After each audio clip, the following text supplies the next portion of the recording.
Emma Martinez walked slowly down the familiar path through Riverside Park, her golden retriever Max trotting beside her. The afternoon sun cast long shadows through the oak trees, and she could hear birds singing in the distance. At 15, Emma had been taking this route home from school for 3 years, but today felt different somehow. There was an unusual quietness in the air that made her feel uneasy. Max suddenly stopped walking and raised his head, his ears perked up and alert. Emma noticed the change in her dog's behavior immediately. Max wasn't just any ordinary pet. He was a retired police K-9 who had served with the city's K-9 unit for 6 years before a minor injury forced his early retirement. Emma's father, Detective Robert Martinez, had brought Max home 2 years ago when the department was looking for suitable homes for their retired working dogs.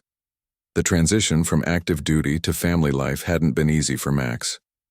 He was trained to detect drugs, track suspects, and protect his human partner at all costs. These instincts didn't simply disappear when he hung up his badge. Emma's family had spent months working with a professional dog trainer to help Max adjust to civilian life. But his protective nature and sharp senses remained as strong as ever. As they continued walking, Emma noticed a group of motorcycles parked near the park's main entrance. 5 men in leather jackets stood around their bikes, smoking cigarettes and talking loudly. Their appearance was intimidating. They wore dark colors, had multiple tattoos, and their bikes were loud and aggressive looking. Emma had never seen them in the neighborhood before, and something about their presence made her stomach turn with worry. She tried to walk past them quietly, hoping to avoid any interaction. Max stayed close to her side, his body tense and ready. Emma could feel his muscles coiled like springs beneath his golden fur. The dog's training had taught him to read human behavior and body language, and he was picking up on signals that Emma couldn't detect. One of the bikers, a tall man with a scraggly beard and numerous tattoos covering his arms, noticed Emma approaching.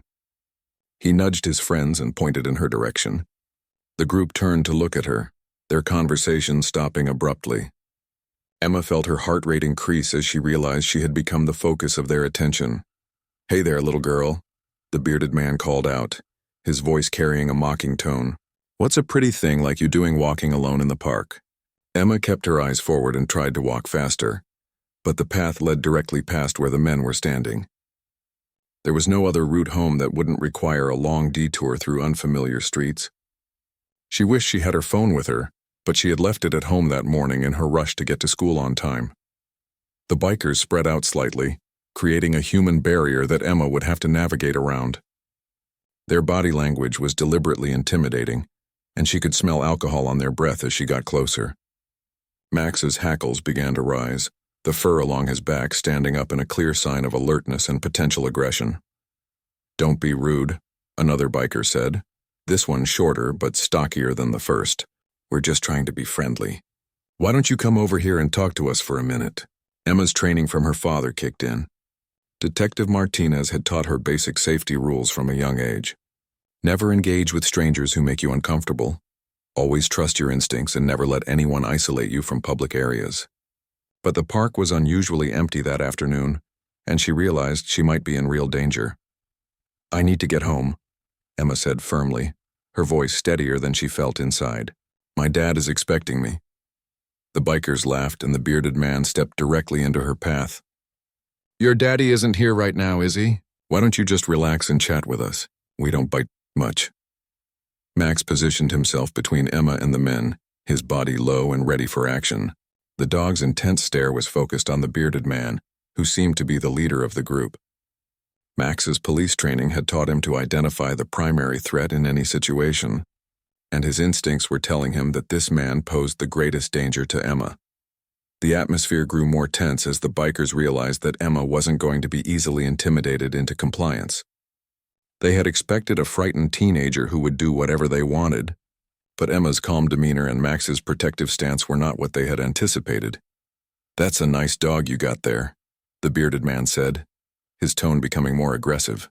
"But I don't think one little puppy is going to cause us much trouble." Emma felt a surge of anger at the man's dismissive attitude toward Max. These men had no idea what they were dealing with. Max wasn't just a pet. He was a highly trained professional who had spent years learning to handle dangerous situations. His retirement hadn't erased any of his skills or instincts. The tension in the air was thick as Emma realized that the situation was escalating beyond her control. The bikers were positioning themselves in a way that would make it difficult for her to escape, and their intentions were becoming increasingly clear. She took a deep breath and prepared herself for whatever was about to happen, knowing that Max would be right there beside her. Max's training had included scenarios just like this one, protecting innocent civilians from multiple attackers in outdoor environments. The dog's mind was already calculating distances, escape routes, and the most effective ways to neutralize threats if the situation required action. His years of experience had taught him patience and the importance of waiting for the right moment to act. The standoff continued as the 5 bikers closed in around Emma and Max, unaware that they were about to face an opponent unlike anything they had encountered before. Emma's heart pounded in her chest, but she felt a strange sense of calm knowing that Max was with her. Whatever happened next, she wouldn't be facing it alone. The bearded biker took another step closer to Emma, his friends forming a tighter circle around her and Max. The smell of cigarettes and alcohol grew stronger, and Emma could see the predatory gleam in their eyes. These weren't just troublemakers looking for fun. They were dangerous men with bad intentions. "Come on, sweetheart," the leader said, reaching out his hand toward Emma's arm. "We just want to get to know you better. There's no need to be so unfriendly." Before his fingers could make contact with Emma's skin, Max moved. The golden retriever stepped forward with lightning speed, placing his body directly between the man's hand and Emma. A low, rumbling growl emanated from deep in Max's chest, a sound that Emma had never heard from him before. This wasn't the playful bark of a family pet. This was the warning growl of a trained police dog who recognized a clear and present danger. The biker jerked his hand back, surprised by the dog's quick response. "Easy there, boy," he said with a nervous laugh. "We're all friends here." But Max wasn't buying the false friendliness. His police training had taught him to read micro-expressions, body language, and vocal patterns that indicated deception and aggression. Every signal he was receiving from these men screamed danger. His muscles tensed further, and his stance shifted into the attack position he had practiced thousands of times during his years with the police force. Emma felt a strange mix of fear and confidence. She was terrified by the situation she found herself in, but she also knew that Max was no ordinary dog. She had watched him during training sessions with her father, seen him take down suspects twice his size, and witnessed his incredible speed and precision. These bikers had no idea what they were dealing with. "Look, guys," Emma said, trying to keep her voice steady. "I really do need to get home. My dad is Detective Martinez with the city police, and he's expecting me. If I'm late, he'll come looking for me." The mention of her father being a police officer caused a brief moment of uncertainty among the bikers. They exchanged glances, and Emma could see them weighing their options. But the bearded leader wasn't deterred. "Nice try, little girl," he said with a sneer. "But even if your daddy is a cop, he's not here right now. And by the time anyone comes looking for you, we'll be long gone." The shortest biker, who had been quiet until now, stepped forward. "Maybe we should just let her go, Jake. This feels like more trouble than it's worth." Jake, the bearded leader, turned on his companion with anger. "Shut up, Tony. We're not backing down from some kid and her little pet dog."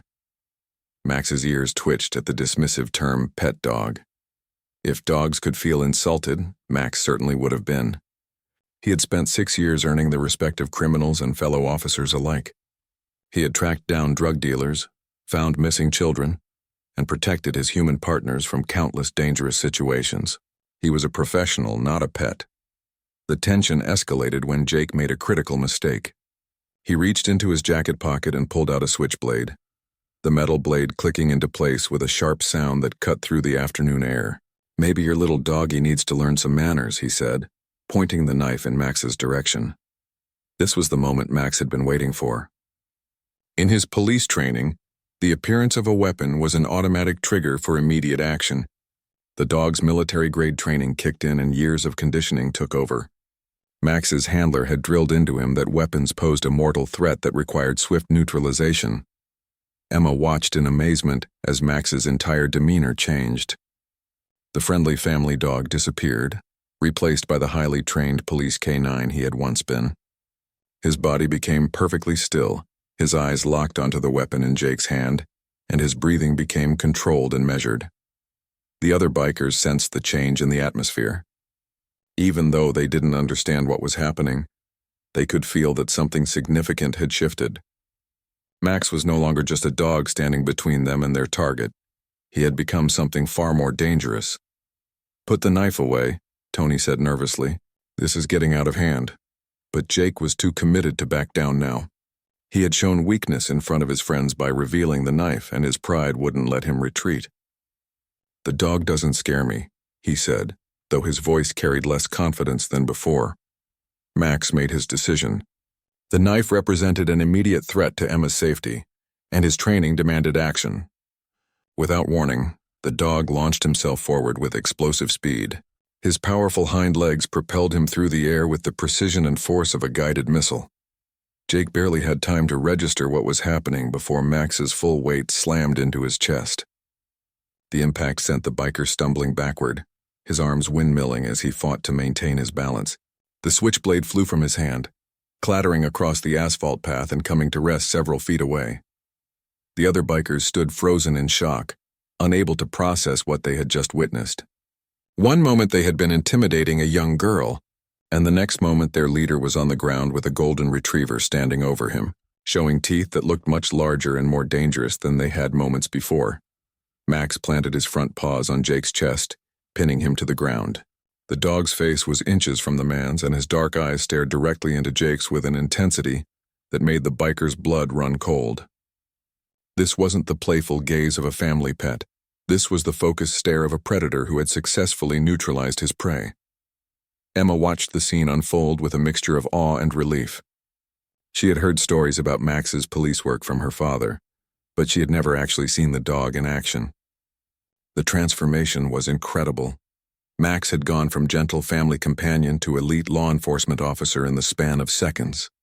The remaining 4 bikers looked at each other uncertainly, suddenly realizing that their easy target had become a very dangerous situation. The dog standing over their leader was clearly no ordinary pet, and they were beginning to understand that they had made a serious mistake. Jake lay motionless beneath Max's weight, his eyes wide with terror as he stared up at the dog's bared teeth. The golden retriever's training had taught him exactly how much pressure to apply to subdue a suspect without causing permanent injury, but Jake didn't know that. All he could see was a powerful animal that had appeared out of nowhere and taken him down with frightening efficiency.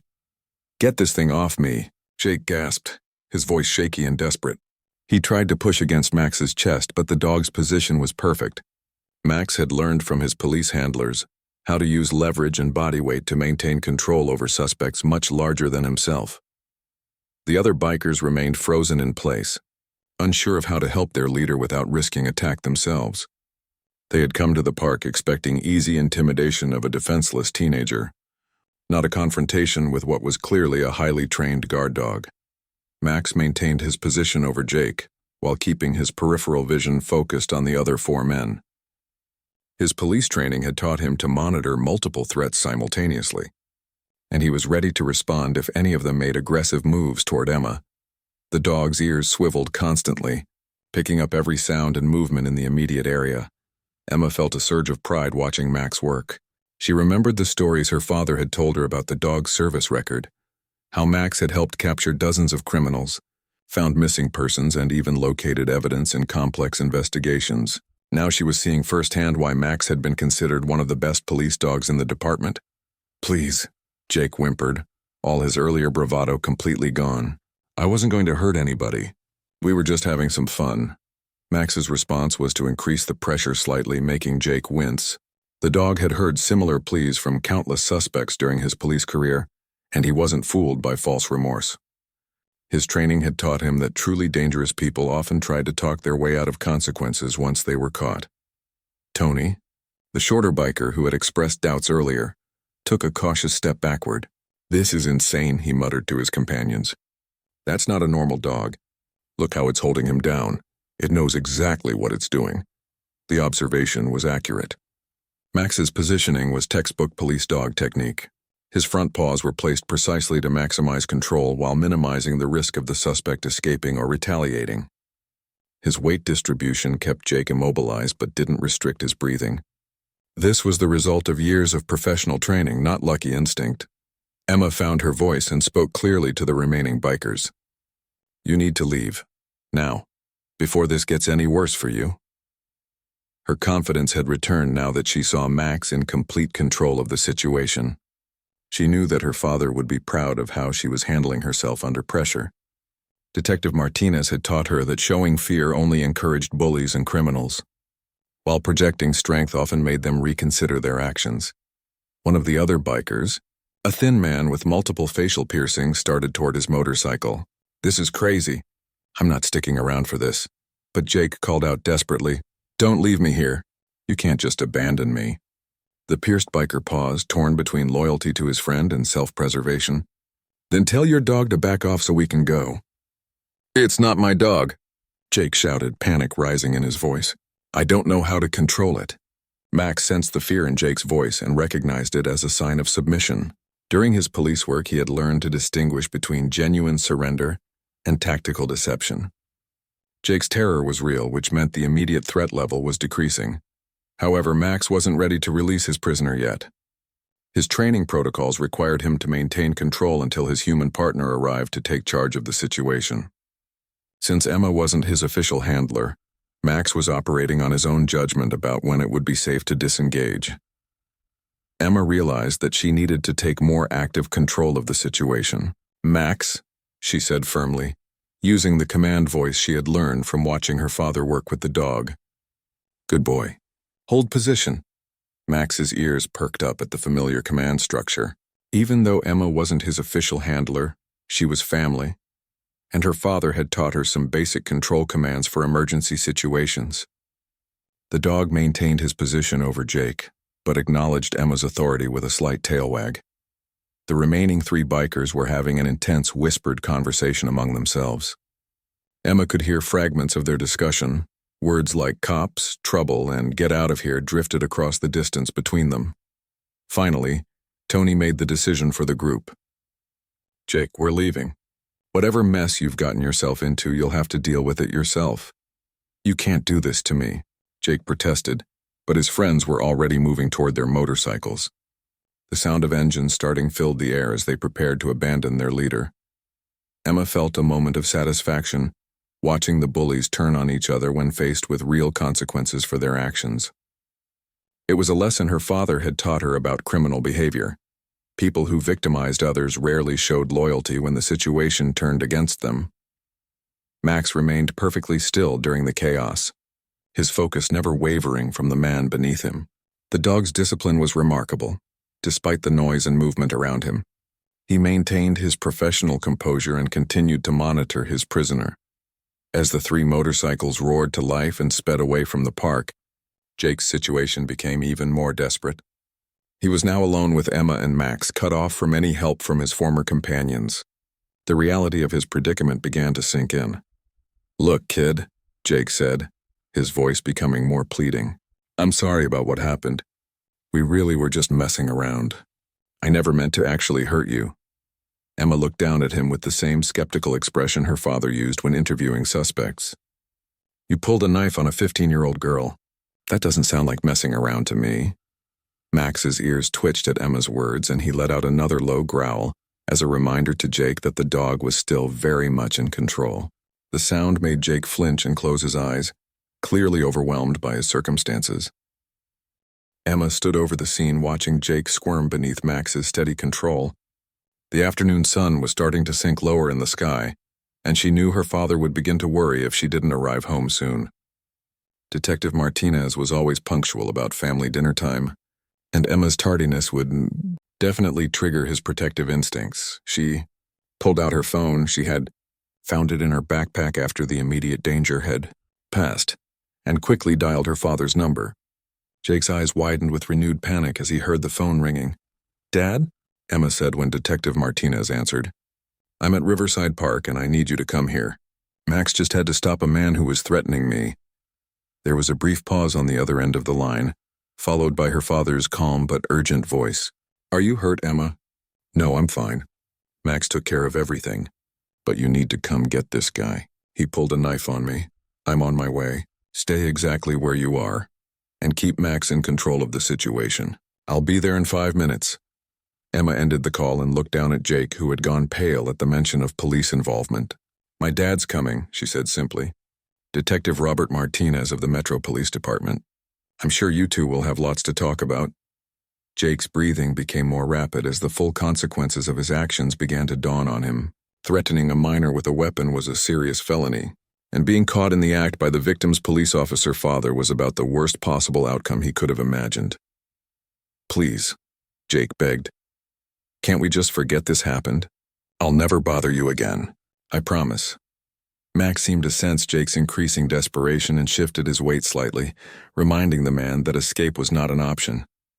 The dog's years of experience had taught him that suspects often became more dangerous when they felt cornered, so he maintained maximum alertness despite Jake's apparent submission.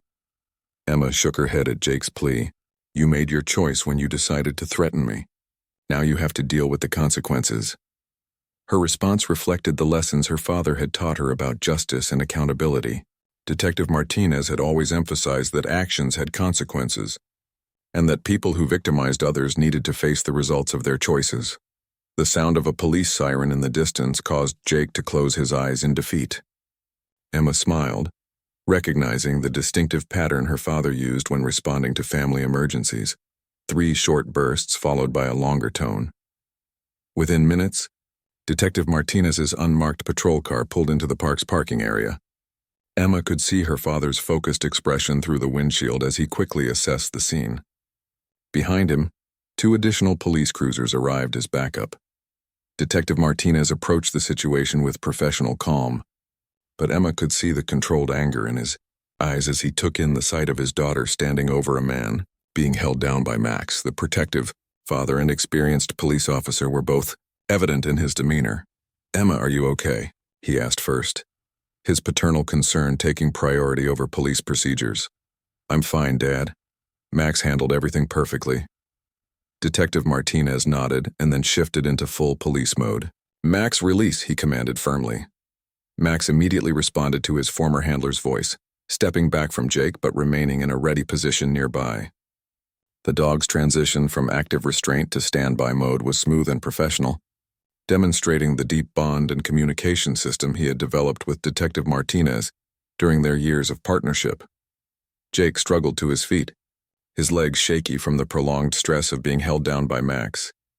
He looked around nervously at the 3 police officers who now surrounded him, realizing that his situation had become even more serious. "Sir, you're under arrest for threatening a minor with a deadly weapon," Detective Martinez said, producing handcuffs from his belt. "You have the right to remain silent." As her father read Jake his Miranda rights, Emma felt a profound sense of gratitude for Max's presence in her life. Without the dog's protection, the encounter could have ended very differently. She also felt proud of how she had handled herself during the crisis, staying calm and thinking clearly even when she was frightened. One of the backup officers, Sergeant Williams, approached Emma with a notepad. "I need to get your statement about what happened here," she said gently. "Take your time and tell me everything you remember." Emma recounted the entire encounter in detail, from her first sight of the bikers to the moment Max took down Jake. Her account was clear and precise, reflecting the training she had absorbed from years of listening to her father discuss police work at home. Sergeant Williams was impressed by Emma's composure and attention to detail. "You handled yourself very well under pressure," she told Emma. "Your father should be proud." Meanwhile, Detective Martinez was conducting a field interview with Jake, who was now sitting in the back of a patrol car. The man's story kept changing as he tried to minimize his actions and blame his absent friends for the incident. "Those other guys, they were the ones who started it," Jake claimed. "I was just going along with them. I never would have hurt the girl." Detective Martinez had heard similar excuses countless times during his career. "The witness says you were the one who pulled the knife and threatened her. That makes you the primary aggressor, regardless of what your friends did." Max had settled down beside Emma, his professional demeanor gradually shifting back to his family dog personality. However, he remained alert and watchful, keeping an eye on Jake even though the man was now in police custody. Emma scratched behind Max's ears, marveling at how seamlessly the dog could transition between his roles as family pet and protection specialist. "Good boy, Max," she whispered. "You saved me today." The dog's tail wagged slightly at her praise, but his eyes remained fixed on the police activity around them. Max understood that the situation wasn't completely resolved until all the suspects were secured, and the scene was cleared. As the officers finished their preliminary investigation, Detective Martinez walked over to Emma and Max. His expression showed a complex mix of pride in his daughter's courage, gratitude for Max's protection, and lingering anger at the danger his family had faced. "We'll need to do a more detailed interview at the station," he told Emma. "But first, let's get you home. Your mother is going to want to hear about this." The Martinez family gathered around their kitchen table that evening, the atmosphere heavy with the weight of the day's events. Emma's mother, Maria, had prepared her daughter's favorite meal, but nobody seemed particularly interested in eating. The incident at the park had shaken everyone, even though it had ended safely. Detective Martinez sat across from Emma, still processing what had happened to his daughter. As a police officer, he dealt with dangerous situations regularly, but knowing that his own child had been threatened made the experience entirely different. His professional training told him that Emma had handled everything correctly, but his parental instincts were still churning with protective anger. "Tell me again what happened when Jake first approached you," he said, his notebook open beside his plate. Even at home, the detective in him needed to gather complete information about the incident. Emma repeated her account patiently, understanding her father's need for thoroughness. She described Jake's initial approach, the way the other bikers had positioned themselves, and the moment when she realized they weren't just being friendly. Maria Martinez listened with growing amazement at her daughter's composure during the crisis. "I can't believe how calm you stayed," she said, reaching across the table to squeeze Emma's hand. "I would have been terrified." "I was terrified," Emma admitted. "But I remembered everything Dad taught me about not showing fear to bullies. And I knew Max was there with me." At the mention of his name, Max lifted his head from where he was lying beside Emma's chair. The dog had been unusually quiet since returning home, as if he understood the gravity of what had occurred in the park. Detective Martinez looked down at his former police partner with deep appreciation. "Max probably saved Emma's life today," he said quietly. 5 men with weapons and bad intentions, that could have been a disaster. The full scope of what might have happened was something the family didn't want to dwell on, but it hung in the air nonetheless. Emma's safe return home felt like a miracle, made possible by Max's training and protective instincts. The other 4 bikers got away, Detective Martinez continued, shifting back into professional mode. "But we have good descriptions from Emma, and we're checking traffic cameras in the area. Jake is already giving us information about his friends in exchange for a reduced charge." Emma wasn't surprised to hear that Jake was cooperating with police. His behavior in the park had shown that he was more of a follower than a leader, despite his initial aggressive posturing. The phone rang, interrupting the family discussion. Detective Martinez answered and spoke briefly with someone from the police station before hanging up with a satisfied expression. "That was Sergeant Williams," he announced. "They've identified 2 of the other bikers from Jake's information and the traffic camera footage. Arrests should happen within the next few hours." Maria Martinez shook her head in amazement.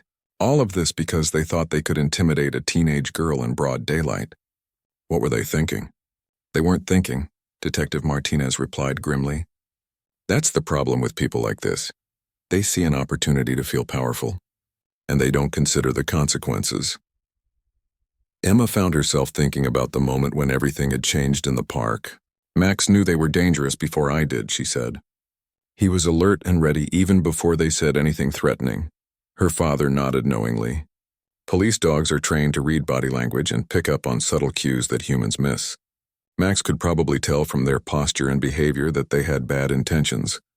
The conversation was interrupted by a knock at the front door.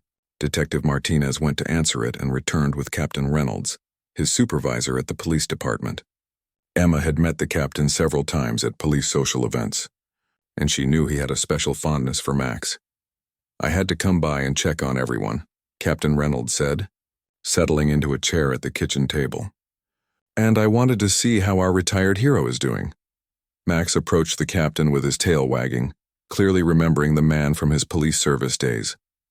Captain Reynolds scratched the dog behind the ears affectionately. "This dog was one of the best we ever had," the captain told Emma, His arrest record was incredible, and he never had a single incident of excessive force. Perfect control and judgment every time. Emma felt a surge of pride listening to the captain praise Max. "He was amazing today," she said. "I've never seen him like that before, so focused and professional." "That training never leaves them," Captain Reynolds explained. "Even in retirement, police dogs maintain their protective instincts and skills." Max proved that today. The captain's visit had an unofficial purpose beyond checking on the family. Word had spread quickly through the police department about Max's heroic intervention, and there was discussion about whether the incident should receive media attention. "The local news is interested in the story," Captain Reynolds told Detective Martinez, a retired police dog, protecting his handler's daughter from armed criminals. "It's exactly the kind of positive police story they like to cover." Emma wasn't sure how she felt about potential media attention. The incident was still fresh in her mind, and she wasn't eager to relive it for television cameras. Detective Martinez seemed to sense his daughter's reluctance. "We'll think about it," he told the captain. "Emma's been through enough for one day." As the evening continued, neighbors began stopping by after hearing about the incident through the community's informal communication network. Each visitor wanted to express their relief that Emma was safe, and their admiration for Max's actions. Mrs. Henderson from next door brought homemade cookies and stayed to hear the story firsthand. "I always knew there was something special about Max," she said, looking at the dog with new respect. "But I had no idea he was trained to handle situations like this." The attention was beginning to overwhelm Emma, who just wanted to process the day's events quietly with her family. She excused herself and went to her room with Max following close behind. In the privacy of her bedroom, Emma sat on her bed and pulled Max close to her. The dog seemed to understand that she needed comfort, now that the immediate danger had passed. He rested his head on her lap, his warm presence providing reassurance. "Thank you," Emma whispered to Max, burying her face in his golden fur. "I don't know what would have happened if you hadn't been there." Max's tail thumped gently against the bed, acknowledging her gratitude.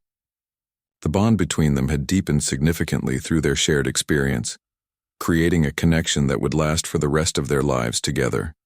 3 months after the incident in Riverside Park, Emma's life had settled back into a normal routine. But the experience had changed her in profound ways. She walked the same path home from school every day, but now she moved with greater confidence and awareness of her surroundings. Max still accompanied her, but their relationship had evolved from simple companionship to a partnership built on mutual trust and respect. The legal proceedings against Jake and his accomplices had concluded the previous week. Jake received 18 months in county jail for assault with a deadly weapon, while his 3 friends received shorter sentences for conspiracy and intimidation. The 4th biker, Tony, who had tried to convince the others to leave Emma alone, received only probation in exchange for his testimony against the others. Detective Martinez had been pleased with the outcomes, though he knew that jail time wouldn't necessarily change the men's attitudes toward victimizing others. "Justice was served," he told Emma over breakfast one morning. "But the real victory was that you came home safe that day." The story had indeed made local news, though the Martinez family had insisted on keeping Emma's full name and school information private. The news segment focused on Max's heroic actions and the importance of retired police dogs in the community. The coverage had led to increased interest in the police department's K9 unit and additional donations to support their work. Emma had watched the news story with mixed feelings. She was proud of Max's recognition, but she still felt uncomfortable with the attention. Her friends at school had been amazed by the story, and some had asked to meet Max personally. Emma had agreed to a few carefully supervised visits, during which Max had been on his best behavior as a gentle family dog. One unexpected consequence of the publicity was contact from other families who had adopted retired police dogs. They reached out to share their own stories of how their former K9 officers had protected them in various situations. Emma found these conversations comforting, as they helped her understand that Max's protective instincts were normal for dogs with his background. Dr. Sarah Chen, the veterinarian who had helped Max transition to civilian life, visited the Martinez family to check on how Max was adjusting after the incident. She was particularly interested in whether the stress of returning to active, Protection mode had affected his retirement behavior. Some retired police dogs struggle with identity confusion after incidents like this. Dr. Chen explained to the family. They can become overly protective or have difficulty settling back into family life. However, Max showed no signs of such problems. He remained the gentle, playful family dog he had become, while clearly maintaining his protective awareness. The incident seemed to have given him a sense of purpose that enhanced rather than conflicted with his retirement role. Emma had started volunteering at the animal shelter on weekends, inspired by her experience with Max to help other dogs find loving homes. She particularly enjoyed working with the larger, more intimidating dogs that potential adopters often overlooked. Her experience with Max had taught her that a dog's appearance didn't determine its true nature. During one of these volunteer sessions, Emma met Officer Lisa Park, a new member of the police K-9 unit who was looking for advice about working with her German Shepherd partner, Rex. Officer Park had heard about Max's heroic actions and wanted to learn from Detective Martinez's experience. Your father has a reputation for being one of the best K-9 handlers the department ever had, Officer Park told Emma. The bond he developed with Max is exactly what I'm trying to build with Rex. Emma arranged for Officer Park to visit their home, where Detective Martinez spent an evening sharing training techniques and insights about police-dog partnership. Max seemed to enjoy the visit, especially when Rex arrived and the two dogs could interact professionally. The conversation between the officers was fascinating for Emma to observe. She learned details about Max's police career that her father had never shared before. Stories of successful drug busts, missing person searches, and dangerous suspect apprehensions. Each story added to her appreciation of Max's skills and experience. The most important thing, Detective Martinez told Officer Park, is to remember that your dog is your partner, not just a tool. Trust their instincts, and they'll trust yours. As spring arrived, Emma decided to organize a community safety presentation at her school, featuring Max as the star attraction. With her father's help, she developed a program that taught other students about personal safety, the importance of trusting their instincts, and how to respond to threatening situations. Max performed beautifully during the presentation, demonstrating basic obedience commands and showing his gentle nature with the students. However, Emma also shared the story of their encounter in the park, emphasizing how Max's training had protected her when she needed it most. The presentation was so successful that other schools requested similar programs. Emma found herself becoming something of a local advocate for both personal safety and retired police dog adoption. She discovered that she had inherited her father's ability to communicate effectively with people about serious topics. 1 year after the park incident, the Martinez family received an unexpected visitor. Tony, the biker who had received probation, appeared at their front door on a Saturday afternoon. Emma's initial reaction was fear, but Max remained calm, suggesting that Tony posed no threat. I wanted to apologize in person, Tony told the family. What we did to you was wrong, and I've been thinking about it every day since it happened. Tony explained that the incident had been a turning point in his life. He had left the motorcycle group, found steady employment, and was working to rebuild his relationship with his own teenage daughter. The experience of seeing Emma's courage and Max's protection had made him realize how his actions could have destroyed multiple lives. Your daughter showed more character in 5 minutes than I had shown in years, Tony told Detective Martinez. She handled everything with dignity even when she was scared. It made me ashamed of who I had become. Emma listened to Tony's apology with the same composure she had shown during the original crisis. She could see that his remorse was genuine, and she appreciated his effort to make amends. However, she also understood that forgiveness was a process, not a single moment. I'm glad you're making better choices now, Emma told Tony. But what happened that day will always be part of my life. I hope you remember that feeling the next time you're tempted to hurt someone. After Tony left, the Martinez family discussed the visit and its implications. Detective Martinez admitted that he was surprised by Tony's apparent transformation. Though his professional experience made him cautious about believing in permanent change. People can change, he told Emma, but it takes consistent effort over time. One apology doesn't erase the harm that was done. Emma nodded, understanding her father's perspective while also recognizing the value in Tony's attempt at accountability. The incident continued to provide learning opportunities, even a year later. As Emma prepared for her senior year of high school, she had decided to pursue a career in criminal justice. Inspired by her father's work and her own experience with victimization, she planned to study psychology and law enforcement, with the goal of eventually working with crime victims. Max, now 8 years old, remained healthy and active despite his advancing age. His heroic actions in the park had given him a kind of celebrity status in the neighborhood, but he seemed most content during quiet, family moments when he could simply be a beloved pet. The bond between Emma and Max had become something special, a partnership forged in crisis but sustained by daily love and mutual respect. They continued their walks through Riverside Park, but now they moved through the space as confident protectors of each other, ready for whatever challenges life might bring. Emma often reflected on how a single moment of danger had revealed so much about courage, loyalty, and the unexpected ways that love could manifest itself. Max had saved her life, but their relationship had enriched both of their lives in ways that extended far beyond that afternoon in the park. The story of a teenage girl and her retired police dog had become a local legend, but for Emma and Max, it was simply the foundation of an unbreakable bond that would last for all their remaining years together.